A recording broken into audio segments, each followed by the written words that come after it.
Assalamualaikum warahmatullahi wabarakatuh. Perkenalkan nama saya Aditya Akbar Kautsar dengan NIM 23116408. Di sini saya akan menjelaskan penerapan developer ke dalam codingan project saya. Oke, langsung saja. Yang pertama di sini ada install library. Di sini saya menggunakan pip install lang detect transformer sentence piece. Nah, penjelasannya, sel ini digunakan untuk menginstal library utama yang dibutuhkan dalam project, yaitu ada transformer, menyediakan model NLP berbasis transformer seperti T5 dan Marian MT. Yaitu ada sentence piece, mendukung tokenizer support yang digunakan model transformer. Kemudian ada lang detect, mendeteksi bahasa input secara otomatis. Kaitan dengan paper yang saya gunakan, berdasarkan paper tentang cross-lingual summarization dan bilingual processing, sistem perlu mampu mengenali bahasa input secara otomatis dan menyesuaikan model yang digunakan berdasarkan bahasa. Oke, kemudian di sini ada sel kedua, yaitu import library. Penjelasan di sel ini mengimpor seluruh library yang digunakan untuk pemrosesan model deep learning methods, kemudian formatting text output atau text wrap, kemudian pembuatan antarmuka interaktif atau IP widgets, kemudian model peringkasan dan penerjemah yaitu transformer, kemudian deteksi bahasa otomatis lang detect. Kaitan dengan paper yang saya gunakan, yaitu paper yang direview menekankan pentingnya pipeline terintegrasi antara summarization dan translation.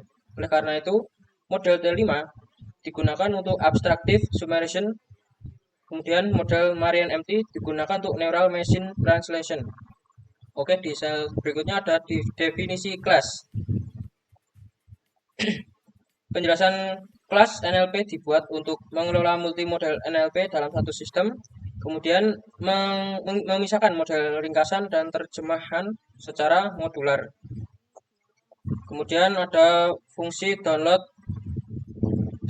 summarizer, dan ada download translator. Sel ini berfungsi untuk mengunduh model hanya saat dibutuhkan, menghindari error model belum tersedia, kemudian menghemat resource dan waktu eksekusi. Kemudian ada sel dev summaries. Fungsi ini mendeteksi bahasa input secara otomatis, memilih model ringkasan sebahasa, menghasilkan ringkasan abstraktif menggunakan T5, dan mengatur parameter decoding seperti beam search, McLean, dan length penalty. Kemudian ada dev translate. Dev translate fungsi ini digunakan untuk menggunakan model Marian MT, kemudian menerjemah teks Indo English atau sebaliknya, kemudian digunakan baik untuk teks asli maupun hasil ringkasan. Oke, selanjutnya realisasi app dan download semua model.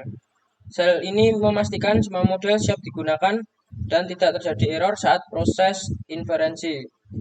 Kemudian kita langsung ke sel UI widgets.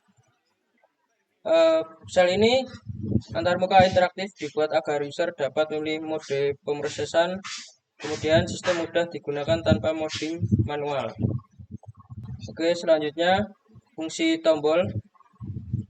Penjelasan ini, fungsi ini adalah inti penerapan ide dari paper dengan 3 metode, yaitu mode 1 ringkas, mode 2 translate, mode 3 yaitu ringkas plus translate. Kemudian lanjut ke sel aktifan UI. Di aktifan UI ini ada tombol on click. Penjelasan ini adalah sel ini menghubungkan UI dengan logika NLP sehingga sistem siap digunakan. Selanjutnya saya akan mencoba hasil codingan yang saya update ya. Di sini saya menambahkan mode translate Indonesia ke bahasa Inggris, kemudian bahasa Inggris ke Indonesia, kemudian ada dua-duanya, yaitu meringkas langsung translate. Oke, di sini saya akan mengambil contohnya paragraf dari sini. Kita coba salin dulu. Oke, lalu kita tempel di sini. Di sini saya memilih mode ringkas langsung translate ke bahasa Indonesia ya. Karena ini translate-nya auto dari bahasa Inggris ke bahasa Indonesia. Oke, langsung kita proses. Oke, kita tunggu dulu. Ini sedang memproses, mohon menunggu. Oke, baik. Di sini hasil ringkasannya sudah ada. Kemudian hasil translate-nya juga sudah ada ya. Ini dari bahasa Inggris ke bahasa Indonesia. Lanjut, kita coba pakai bahasa Indonesia. Kita coba copy dulu.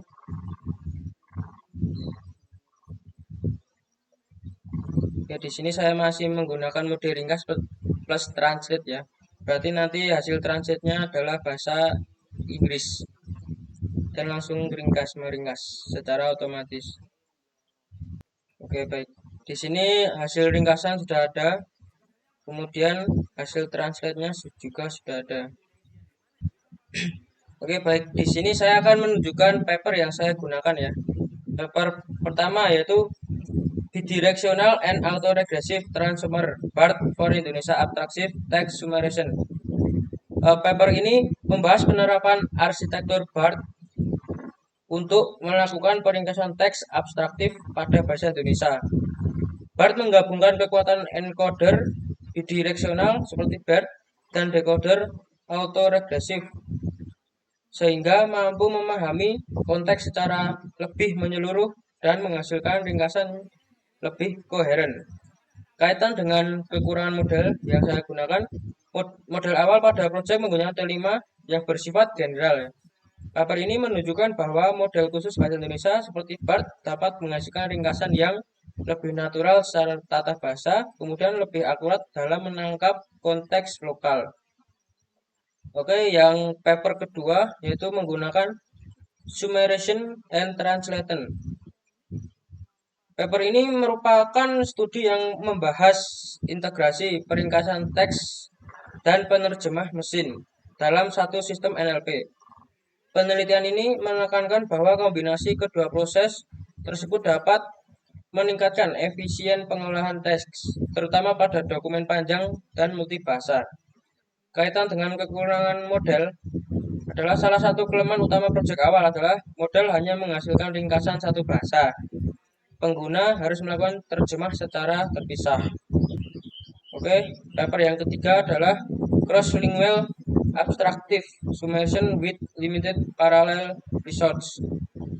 Paper ini membahas konsep cross-lingual abstraction summation, yaitu menghasilkan ringkasan langsung dalam bahasa target yang berbeda dari bahasa sumber, tanpa harus melakukan terjemah teks penuh terlebih dahulu.